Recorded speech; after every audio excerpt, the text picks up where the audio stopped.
makes a move of which we don't approve, who is it that always intervenes?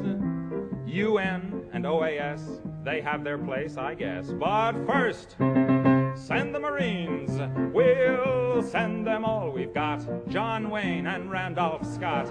Remember those exciting fighting scenes? To the shores of Tripoli, but not to Mississippi. What do? We send the Marines.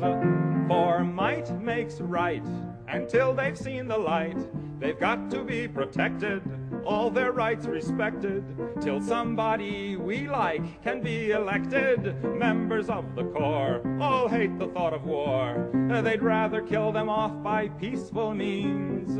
Stop calling it aggression. Ooh, we hate that expression. We only want the world to know that we support the status quo. They love us everywhere we go. So when in doubt, send the Marines.